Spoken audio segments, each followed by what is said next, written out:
कृष्ण गोपाल जी, आपसे निवेदन है कि हमारे साथ स्टेज पर जुड़े। And to facilitate this conversation I also request ABP networks Dibang to kindly take over the proceedings.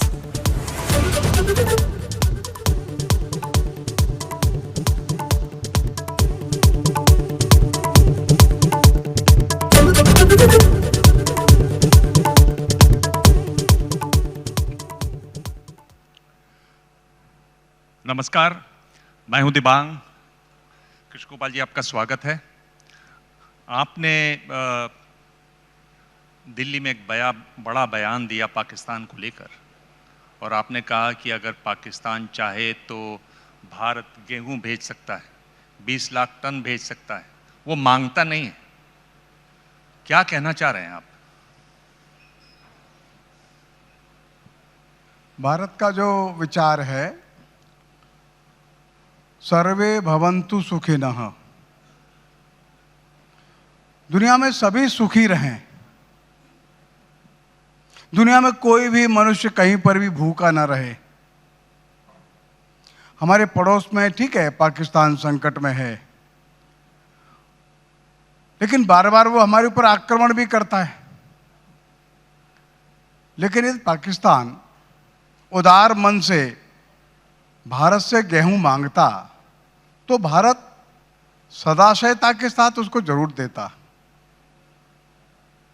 यह भारत की सनातन परंपरा है। अभी कोरोना में आपने देखा ना, हमारे पास मेडिसिन्स थे, वैक्सीन थे, तो हमने जरूरत वाले देशों को तुरंत दिया। हमने गेहूं भी दुनिया में अनेक देशों को दिया जिनको आवश्यकता है। सौभाग्य से भारत के पास सरप्लस गेहूं है, लेकिन वो अपनी जिद छोड़े ना, वो जिद नहीं छोड़ता, शत्रुता नहीं छोड़ता। ये बड़ी उसकी समस्या है। आप कहते हैं सर्वे भवन्तु सुखिना, आप कहते हैं हमने सबको वैक्सीन दी, आप कहते हैं हमने गेहूं भी दिया, लेकिन जब पाकिस्तान की बात आती है वहाँ हालत खराब है। आपने कहा कि 250 रुपये किलो गेहूं बिक रहा है, आप क्यों नहीं भेजते हैं? उसमें आप क्यों चाहते हैं कि वो आपसे मांगे, हाथ जोड़े, तभी आप करेंगे? जब आप सबको देते हैं खुले मन से दीजिए। आप तो कह चुके हैं कि ये अपना ही देश है। आपने कहा पाकिस्तान के लिए कल कि अपना देश है। ये तो भारत सरकार से मांगेगा ना, तो भारत सरकार से मांगेगा तो भारत सरकार विचार करेगी इसके ऊपर। मेरा मानना है जरूर भारत सरकार उदारता पूर्वक विचार करेगी, लेकिन वो मांगने का मन तो बनाए। उसकी जिद तो ये है ना। कृष्ण गोपाल जी, मैं यही समझना चाह रहा था कि इसमें मांगना क्यों जरूरी है, अगर हम देख रहे हैं कि लोग वहाँ भूखे हैं। और आपने कहा कि आपके शब्दों का चयन आप पता नहीं कैसे इसको समझाना चाहेंगे। आपने कहा कि पाकिस्तान में तो कुत्ता भी नहीं भूखा सोना चाहिए। तो मांगना क्यों जरूरी है? हम लोग उदार नहीं है, हमें दिखाई नहीं दे रहा है क्या? इंटरनेशनल रिलेशनशिप में जो बातें आवश्यक है ना, वो बातें तो आवश्यक है, जरूरी है। आपको क्या लगता है कि अगर वो मांगे तो हम लोग 20 लाख टन गेहूं दे सकते हैं? नहीं, ये तो सरकारों का निर्णय है। हाँ, भारत के पास सरप्लस तो है। भारत अपनी आवश्यकता से 1.5 करोड़ टन गेहूं अधिक पैदा करता है इस समय। ये सच बात है, इसमें कोई दो बात नहीं है। ये बताएं कि पाकिस्तान पर आप लोग बार बार बात करते हैं। इमरान खान ने पिछले दिनों काफ़ी तारीफ की भारत की। क्या लगता है कि एक बार फिर समय है पाकिस्तान से बात करने का? पाकिस्तान को अपने मन को ठीक रखना चाहिए। स्वतंत्रता के बाद से ही पाकिस्तान ने 4 बार भारत के ऊपर आक्रमण किया है। 47 में किया, 65 में किया, 71 में किया, कारगिल में किया। तो उसको अपने इस स्वभाव को सुधारना चाहिए। जब तक अपने इस स्वभाव को नहीं सुधारता तो वहां भी अस्थिरता रहती है। और भारत के साथ एक शत्रुता का भाव, उसको हमेशा के लिए छोड़ना चाहिए। और आतंकवादियों को जो प्रशिक्षित करके भारत भेजता है, तो ऐसी परिस्थिति में संबंध सामान्य बनना थोड़ा सा कठिन होता है। और इसलिए अपने स्वभाव को सुधार करके वो चलेगा, इसी में पाकिस्तान का भी भला है। आपकी राय में, आरएसएस की राय में क्या वजह है कि पाकिस्तान जो जैसा आप कह रहे हैं स्वभाव को सुधारता नहीं है? और पाकिस्तान का निर्माण ही देखिए एक शत्रुता के आधार पर हुआ है। हम भारत के साथ नहीं रह सकते। ये जो बात थी जिन्ना साहिब की या इकबाल साहिब की, उसके कारण से पाकिस्तान बना, क्योंकि उनको ऐसा लगा कि यहां वे हिंदुओं के साथ नहीं रह सकेंगे। लेकिन ये गलत नीति थी, क्योंकि भारत में विभाजन के बाद भी बड़ी संख्या में मुसलमान रह गए, वे अच्छे तरह से रह रहे हैं यहां।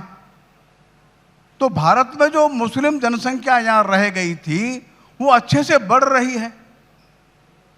वो 3 या 3.5 करोड़ मुसलमान आजादी के समय भारत में थे। आज उनकी जनसंख्या 14 करोड़ है, 14.5 करोड़ है।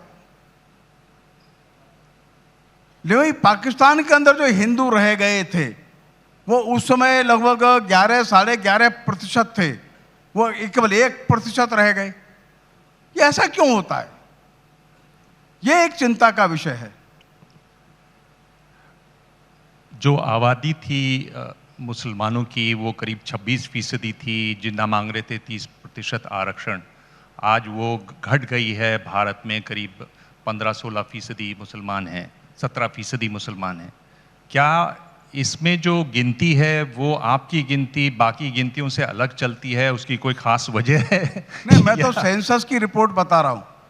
जो पुराना सेंसस था उसमें लगभग 13.5% मुसलमान थे। आज वो मुसलमान लगभग 14-14.25% होंगे, है ना? तो ये सेंसस की रिपोर्ट है।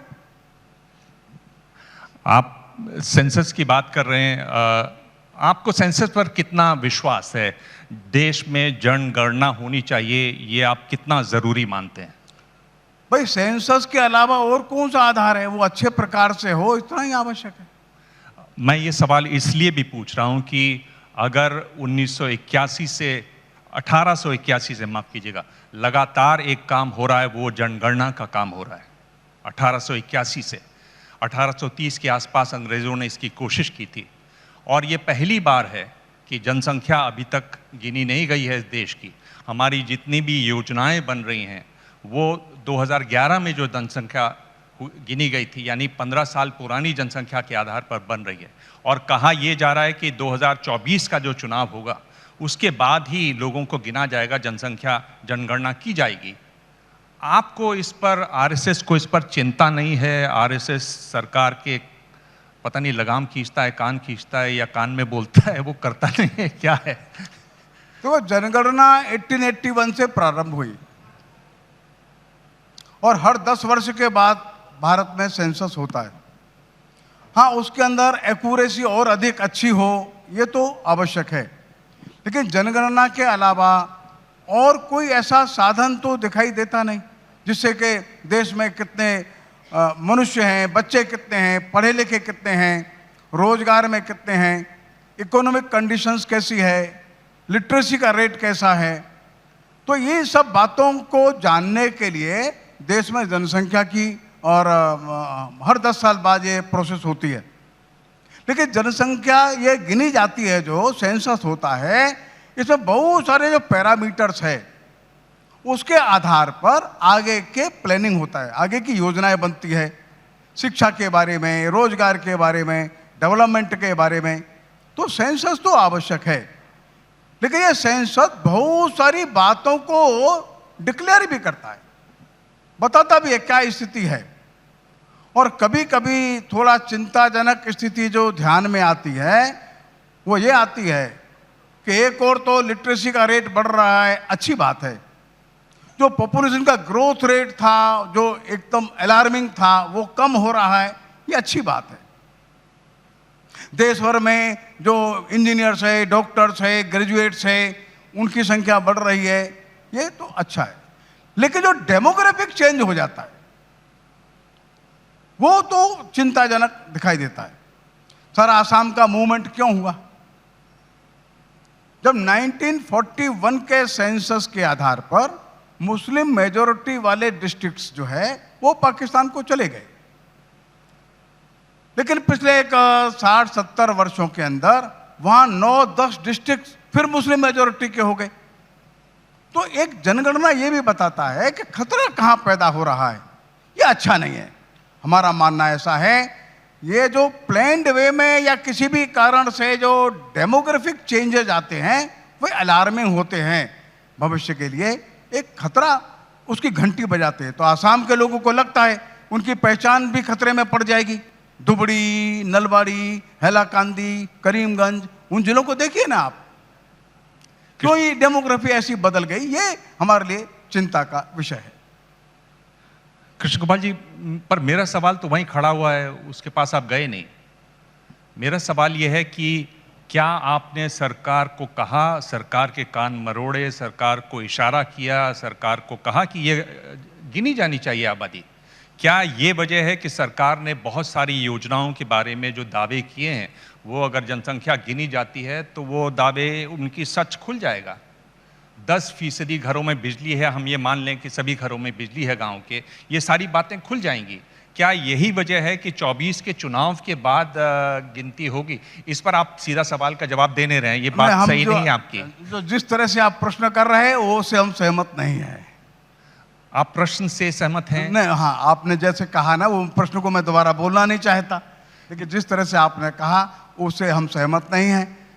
राष्ट्रीय स्वयंसेवक संघ तो स्वतंत्र एक संगठन है। हमको जो कहना है या तो जनता से कहते हैं, अपने स्वयंसेवकों से कहते हैं। चलिए, आप भाजपा से आपका जो अगर इंडिकेशन है, तो भाजपा अलग एक स्वतंत्र पॉलिटिकल पार्टी है, वो सरकार बनाती है, वो अपना निर्णय लेंगे। पर क्या इतना कह सकते हैं कि आरएसएस मांग करती है कि जो जनसंख्या गिनी जानी चाहिए थी, 2021 में आनी चाहिए थी, वो काम पूरा किया जाना चाहिए, इतना आप कह सकते हैं? नहीं, पिछली जनगणना तो शायद ये कोरोना के कारण से नहीं हो सके, थोड़ा लेट होने वाली होगी शायद, मेरे अंदाज से। कोरोना में जो जनगणना 2021 वाली होनी थी वो नहीं हो सकी है, शायद उसका काम अभी चल रहा होगा। और उसमें से जनगणना के बाद जो रिजल्ट्स आएंगे सामने, उसमें अगर कुछ आवश्यक बातें दिखेंगी तो वो हम लोग कहेंगे, हमको तो कहने में कोई संकोच नहीं है। जातीय जनगणना का सवाल हो रहा है, हम देख रहे हैं कि बिहार में जातीय जनगणना होने वाली है, इस पर आरएसएस का क्या मत है? क्या जातीय जनगणना इस देश में होनी चाहिए? जातीय जनगणना का विषय हमको ऐसा लगता है कि यह राजनीतिक अधिक है। एक एक जाति को गिन करके उसका पर्पज क्या है, ये थोड़ा ध्यान में रखना है। हाँ, समाज के सभी वर्गों का विकास होना चाहिए, इसमें किसी को दो मत नहीं है। और इसलिए अनुसूचित जाति, अनुसूचित जनजाति, उनके लिए आरक्षण है, ओबीसी के लिए आरक्षण है। समाज में किसी भी प्रकार से जातिगत वैमनस्य, जातिगत भेदभाव ये अधिक न बढ़े, इस बात का तो अपने को पूरा ध्यान रखना चाहिए। आपको लगता है जातीय जनगणना से वो बढ़ेगा? हम चाहते हैं किसी भी प्रकार का ऐसा ऑपरेशन न हो जिसके कारण से जातिगत भेदभाव और बढ़े और जातिगत दीवारें और अधिक मजबूत हो, ये अच्छी बात नहीं है। अब धीरे धीरे जातिगत भेदभाव, जातिगत जो है आइडेंटिटी, ये धीरे धीरे जाना चाहिए। जो संविधान ने कहा है वो कास्ट, क्रीड, रिलीजन, इन सब से ऊपर हट करके और काम करेगा। पर ऐसी कोई भी बात जिससे ये जो आइडेंटिटीज है और अधिक सॉलिडिफाई होती है, ये मैं समझता हूँ ऐसा कोई भी सिस्टम, कोई भी ऐसा ऑपरेशन ये हमारे संविधान की मूल भावनाओं को शायद थोड़ा सा हो सकता है आहत करे। ये जो आइडियाज ऑफ इंडिया की बात हो रही है, अगर आप अखंड भारत की बात करें तो उसमें आस पड़ोस के आप कितने देशों को गिनते हैं अखंड भारत में? जब अखंड भारत की बात चलती है तो देखिए वो राजनीतिक नहीं है, वो सांस्कृतिक अधिक है। जब वो सारे वो जो भाग जो भारत के दर्शन से, कल्चर से अपने को एक मानते हैं, जिनको मालूम है हमारा जो सांस्कृतिक मूल जो सोर्स है, रिसोर्स है, ओरिजिन है, वो भारत है। तो भारत के इस दार्शनिक, सांस्कृतिक, वैचारिक इस भाव से जो एक रूप मानते हैं, वे अपने आप को भारत के साथ ही जोड़ते हैं। हम समझते हैं वह जो एकता है वो अधिक महत्व की है राजनीतिक एकता के तुलना में। उसमें आप किन किन देशों को शामिल करेंगे अखंड भारत में? हमको ऐसा लगता है कि नेपाल है, भूटान है, म्यांमार है, आपका लंका है, ये सब देश भारत को अपना बड़ा भाई जैसा मानते ही है। पाकिस्तान? उनको भी लगता है। पाकिस्तान भी, अब देखिए आजकल वहाँ कई यूनिवर्सिटीज में ये विषय चलता है कि पाकिस्तान का जन्म कब हुआ। तो बड़ी मात्रा में हिस्ट्री के प्रोफेसर्स जो है इस बात से सहमत नहीं है कि पाकिस्तान का जन्म 14 अगस्त 1947 को हुआ। वो मोहनजोदड़ो को अपने साथ जोड़ते हैं, तक्षशिला को अपने साथ जोड़ते हैं, जो इंडस वैली सिविलाइजेशन है उसको अपना मानते हैं, अपने को हजारों साल पीछे ले जाते हैं। और ऐसा पाकिस्तान के 12 यूनिवर्सिटीज में अच्छी डिबेट होती है। जब पाकिस्तान अपने आप को हजारों साल पीछे ले जाता है तो कहाँ जाता है? तो वो हमारे प्राचीन भारत के साथ ही जुड़ जाता है। वो पाणिनि को अपना मानता है, वो तक्षशिला विश्वविद्यालय के पढ़ाए जाने वाले विषयों को पाकिस्तान के एंसिस्टर्स का मानता है। और पाकिस्तान के वे जो प्रोफेसर्स हैं आज, वे कहते हैं हमने एक समय पर अपना रिलीजन बदला, लेकिन अपने फोर फादर्स तो नहीं बदले। हमारा कल्चर, हमारा सिविलाइजेशन, हमारे जो जमीन है, वो परंपराएं, ट्रेडिशंस, कस्टम बहुत पुराने हैं। ये जो भाव है, ये जो आपने पहले प्रश्न पूछा, उससे उनको जोड़ता है। फिर जी, ये बताएं कि इस सब में अखंड भारत का जो आपका सपना है, उसमें पीओके का कितना महत्व समझते हैं आप? इस पर गृह मंत्री भी बयान दे चुके हैं।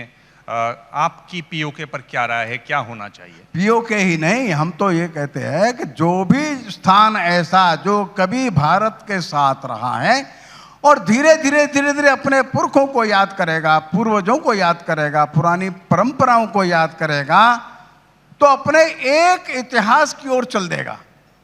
तब उसको ध्यान में आएगा जो चेंजेस जो बाद में आए, तब उसको इकट्ठा होने का, एक होने का एक आधार मिलेगा, एक ग्राउंड क्रिएट होगा उसमें से। और ये कोई 2-4 दिन की बात नहीं है, और कम से कम राजनीतिक दृष्टि से ये संभव नहीं होगा। और इसलिए जो कल्चरल जो थ्रेड्स है, जो कल्चरल एस्पेक्ट्स है, हिस्टोरिकल एस्पेक्ट्स है, जहां पर कि एकता के भाव मजबूत होते हैं, उनको बार बार ध्यान देने से एक अखंड प्राचीन सांस्कृतिक भारत का फाउंडेशन बनता है। आपको नहीं लगता कि पीओके तो हमें जाके अब ले लेना चाहिए? मैं पूछ रहा हूं सवाल आपसे। नहीं, मैं इस पर कोई उत्तर नहीं दे सकता ऐसे। एक नई तरह की कोशिश की मोहन भागवत जी ने, वो मस्जिद में गए और वहाँ जो मुस्लिम धर्म गुरु हैं उनसे बात की, उसमें बातचीत हुई और जो तरह तरह की बातें आई, और उसमें SY कुरैशी साहब थे जो पूर्व मुख्य चुनाव आयुक्त थे। उन्होंने कहा कि भागवत जी ने कहा कि हिंदुओं को काफिर कहा जाता है, वो उनको सही नहीं लगता। मुसलमान पक्ष था, उन्होंने कहा कि हमें आतंकी कहा जाता है, पाकिस्तानी कहा जाता है, ये बात जिहादी कहा जाता है, ये बात सही नहीं है। आप थे उसमें शामिल उस मुलाकात में, किस तरह की बातें हुई, क्या इसका मकसद है, क्या करना चाह रहा है RSS? वो इलियासी साहब बहुत दिनों से निमंत्रण दे रहे थे, एक 10-12 साल से उनका एक निमंत्रण था, आप कभी हमारे घर आइए। और पुराने हमारे सरसंघ चालक सुदर्शन जी कई बार गए भी थे उनके यहाँ। उनके निमंत्रण पर मान्यवर मोहन भागवत जी वहाँ गए थे, थोड़ा देर उनके घर पर बैठे, एक मदरसे के विद्यार्थियों के साथ उनकी बातचीत हुई, बस इतना ही हुआ था। और विद्यार्थियों से उन्होंने वार्तालाप में पूछा था, पर इस देश के बारे में आप क्या जानते हैं, हमारे देश के उत्तर में क्या है, दक्षिण में क्या है, पूर्व में क्या है, पश्चिम में क्या है, अपने को कैसे जीवन जीना चाहिए, अपने को सत्य निष्ठा के साथ चलना चाहिए, महिलाओं का सम्मान करना चाहिए। ऐसे कुछ मुद्दों पर बातचीत मोहन जी ने अपने इन विद्यार्थियों के साथ की थी। क्या उसमें आप ये जो बातचीत हुई, जो कुरैशी साहब हुई, वो भी बातें वो अलग प्रसंग है। वो क्या है, उस पर बताएं, और उसमें कोशिश क्या है RSS की तरफ से? वो उसमें इतना ही था, कुछ मुस्लिम विद्वानों ने मिलने के लिए थोड़ा समय मांगा था, तो उनका पत्र आया था, वो मिलने के लिए आए थे, एक आधा घंटे के लिए। बड़ी इनफॉर्मल सी बात है, किसी मुद्दे पर बातचीत उस दिन नहीं हुई थी। एक किसी और विशेष इशू को लेकर के कोई चर्चा नहीं हुई। इतनी चर्चा हुई कि मिल करके बैठना चाहिए। आपस में कुछ ऐसे हैं मुद्दे जिनको मिलकर बैठकर हल किया जा सकता है, अच्छी बात है। एक और मुद्दा है, वो यूनिफॉर्म सिविल कोड का है। हम देख रहे हैं कि मैंने पिछले हफ्ते ही बात की उत्तराखंड के मुख्यमंत्री से, और वहाँ पर एक कमेटी बनी हुई है जो जल्द ही अपनी रिपोर्ट देगी। योगी जी से भी मैंने इसी पर सवाल किया तो वो उतने सीधा जवाब नहीं दे रहे थे जितना उत्तराखंड के मुख्यमंत्री ने दिया।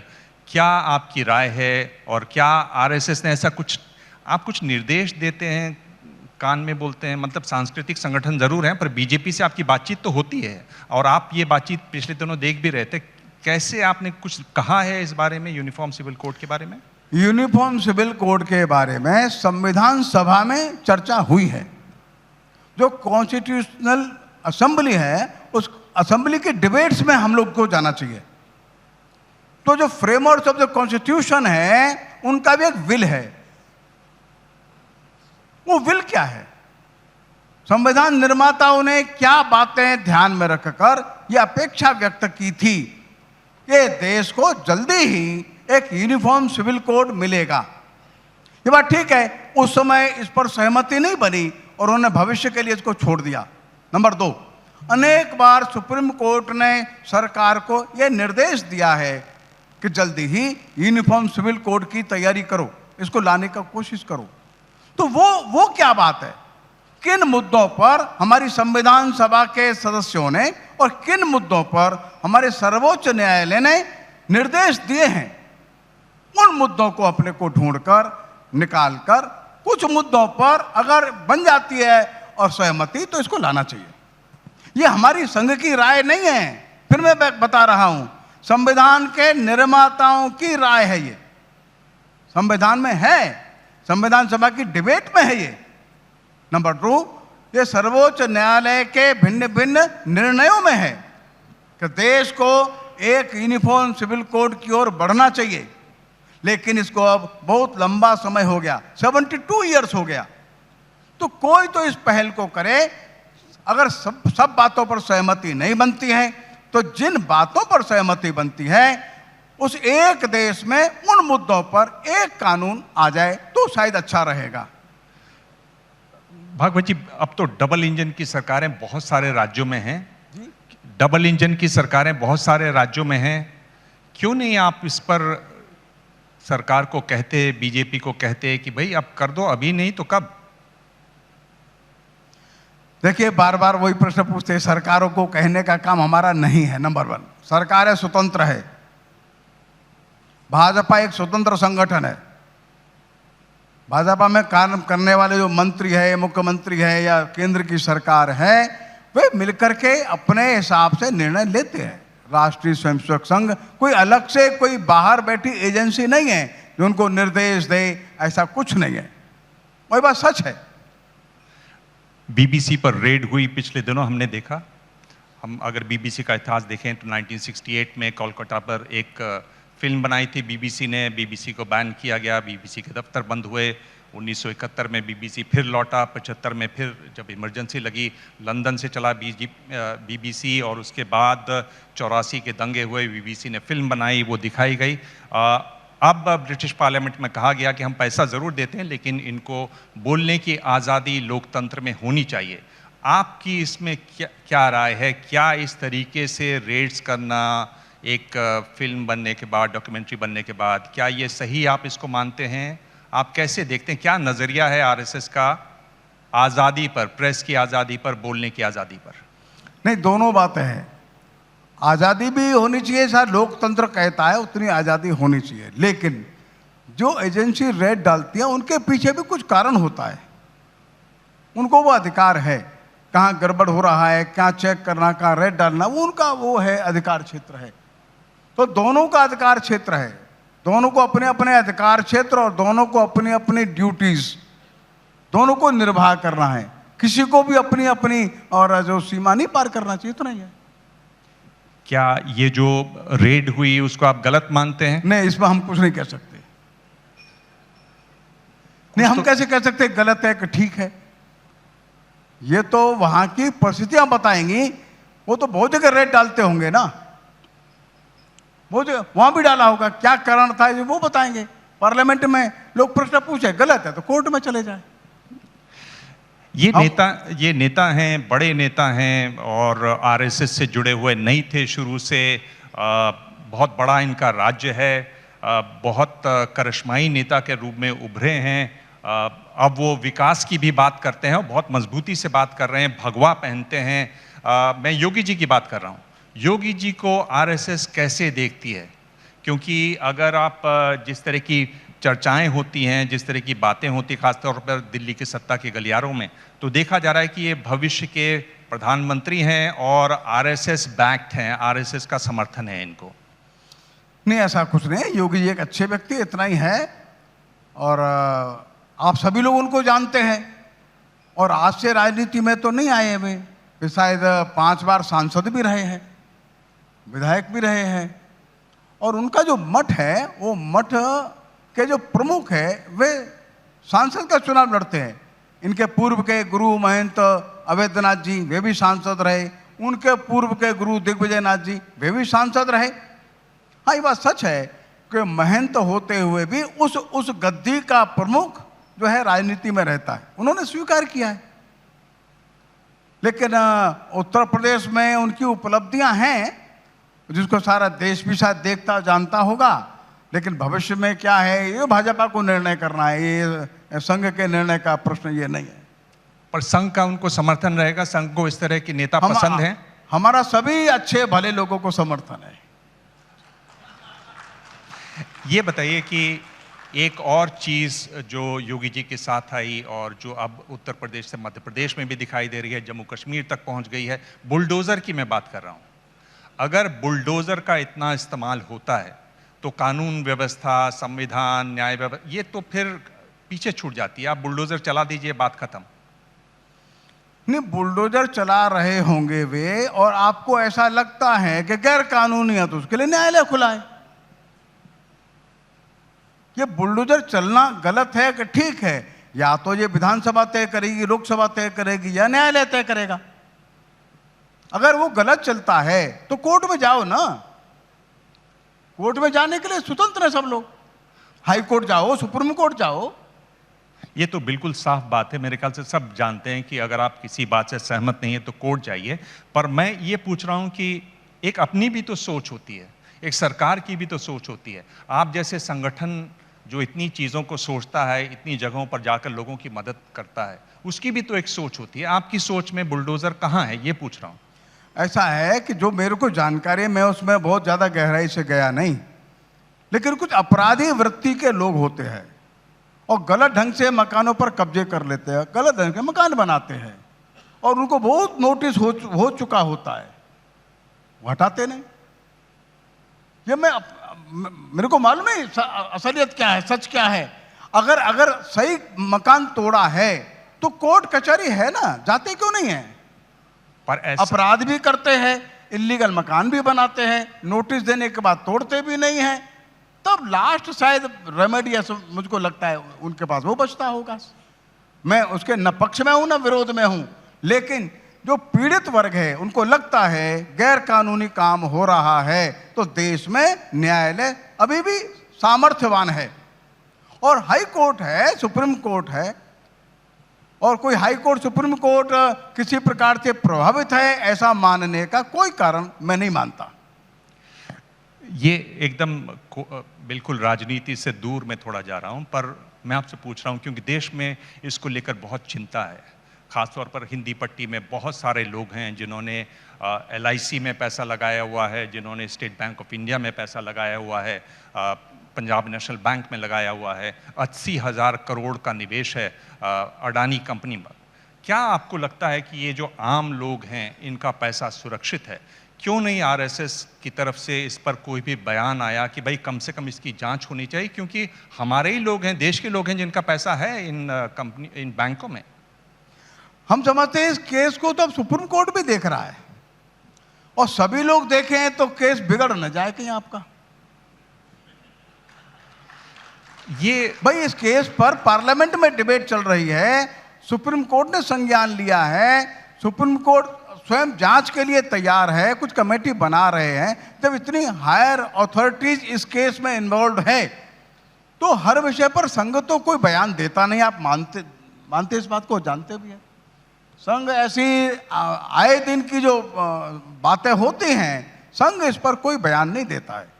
और कोई बहुत आवश्यक कोई राष्ट्रीय मुद्दा होता है तो संघ अपने अखिल भारतीय प्रतिनिधि सभा में या कार्यकारी मंडल में उस पर प्रस्ताव पारित करेगा।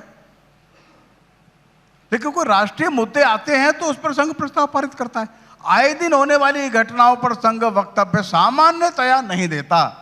और लेकिन जब ऐसा कोई मुद्दा, पार्लियामेंट में भी डिबेट अच्छा चल रहा है, इधर सुप्रीम कोर्ट भी संज्ञान ले रहा है, इस पर हम कुछ और बोलें ऐसा लगता नहीं। और जो आप कह रहे हैं ये तो सुप्रीम कोर्ट बोल ही रहा है। हम समझते हैं इस देश में न्याय सर्वोच्च रहना चाहिए।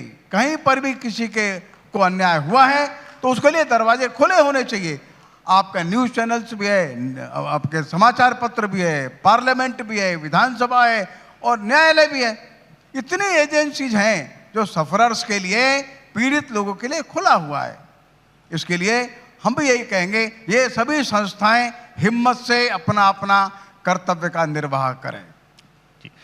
असम में आखिरी सवाल है कि असम में ये जो बाल विवाह वाला नया कानून है और उसमें बहुत सारे मुस्लिम संगठनों का कहना है कि हमें टारगेट किया जा रहा है। लोग ये बता रहे हैं कि एक तरीके से जो बड़े चुनाव आने वाले हैं 24 के, उसकी तैयारी शुरू हो गई है। इसको आप कैसे देखते हैं? देखो, जब कभी भी कानून का पालन कराने की कोशिश की जाती है तो कुछ लोग यही कहते हैं हमको टारगेट किया जा रहा है। भाई अवैध निर्माण हटाया जा रहा है, नहीं हमको टारगेट किया जा रहा है। अवैध कॉलोनी हटती है, हमको टारगेट किया जा रहा है। अरे बाल विवाह किसी एक कम्युनिटी के लिए नहीं है। बाल विवाह जो है ये क्राइम है, सबको मालूम है। और जब उसको एग्जीक्यूट कराते हैं तो कहते हैं हमारे खिलाफ कॉन्स्पिरेसी हो रही है, हमको टारगेट किया। ये गलत बात है। मेरा भी सभी एजेंसीज को कहना है, देश में जो कानून है, नियम है, वो सबके लिए होना चाहिए और बाई फोर्स ये धीरे धीरे लागू हो, ये मानसिकता सारे देश की बने। कोई टारगेट इसमें नहीं होना चाहिए। अपराधियों को पकड़ा जाता है, अरे वो एक विशेष कम्युनिटी को टारगेट किया जा रहा है। अरे अपराधी है, अपराधी ज्यादा होगा वही पकड़ा जाएगा ना, क्यों बैलेंस किया जाएगा। तो हम समझते हैं कि बाल विवाह कहीं भी अगर आसाम में नहीं सारे देश भर में होता है तो ये रुकना चाहिए। अब कैसे रुकेगा ये अलग बात है।